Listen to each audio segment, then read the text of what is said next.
Sud Radio vous explique tout d'abord pourquoi une pénurie de médicaments. Nous sommes avec Julie Lotz, qui est journaliste réalisatrice et donc qui a produit ce documentaire qui va être diffusé ce soir sur Complément d'enquête sur France 2. Bonjour Julie Lotz. Bonjour. Oui. Pourquoi y a-t-il une pénurie de médicaments? Quelle est la responsabilité des labos?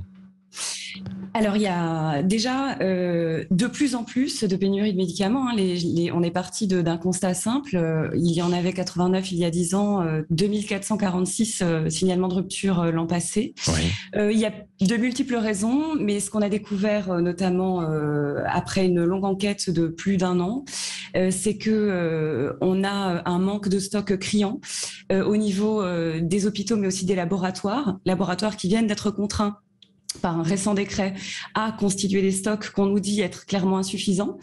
Et quand bien même ces laboratoires feraient des stocks, ce qu'on a découvert également, c'est que certains industriels abandonnent tout simplement des traitements essentiels pour les malades parce qu'ils ne sont pas assez rentables. Et pire encore, d'autres laboratoires organisent tout simplement, enfin, on a mis au jour une enquête qui montre qu'un laboratoire a tout simplement organisé des pénuries pour faire grimper les prix de ces traitements de plus de 1500% dans toute l'Europe, dans 25 pays européens. Oui. Et alors, ça, est-ce que c'est plus dans certains secteurs que d'autres, ou est-ce que ce sont des médicaments du quotidien, ou alors des médicaments pour des opérations qui sont un petit peu plus délicates dans les hôpitaux, par exemple? Alors, quand on parle des ruptures de médicaments, en fait, on ne parle que de médicaments d'intérêt thérapeutique majeur, c'est-à-dire que ce sont des médicaments pour lesquels il existe un vrai risque vital pour le patient s'il en manque. Donc, on parle des anti-infectieux, des médicaments du système nerveux, type médicaments pour la maladie de Parkinson, et notamment des anticancéreux, qui sont donc des médicaments effectivement essentiels. Ouais. Et qu'est-ce que vous répond du côté des laboratoires quand vous pointez du doigt cette situation avec cette pénurie? Vous le dites, hein, parfois, alors c'est pas général quand même, mais généralisé, mais parfois organisé quand même, quoi.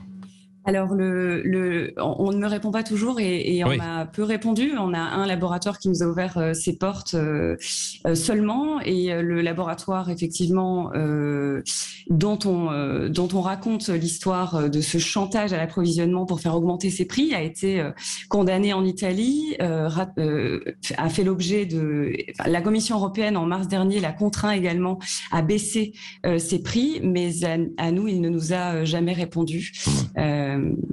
Ce sont des laboratoires internationaux, Julie Lotz?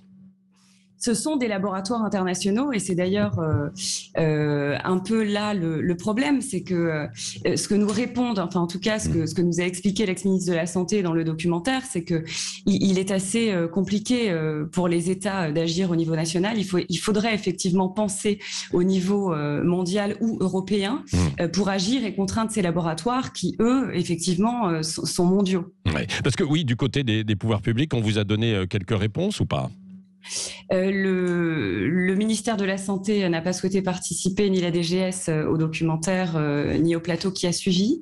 Voilà, donc c'est Agnès Pannier-Runacher qui sera sur le plateau de Complément d'enquête pour en parler ce soir sur France 2. Ouais.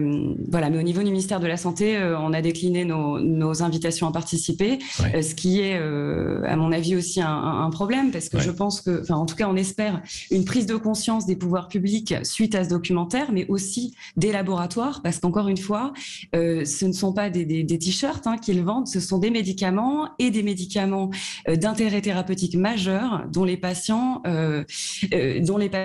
peuvent vraiment souffrir, perdre des chances, voire parfois mourir des suites de ces ruptures. Ouais. Merci beaucoup, Julie Lotz, pour donc ce travail, cette enquête qu'on pourra voir ce soir. Donc évidemment, Complément d'enquête sur France 2. C'est à 22h55. Donc si vous ne pouvez pas veiller, vous pouvez le regarder ensuite en replay. Merci beaucoup, Julie Lotz, d'avoir été avec nous.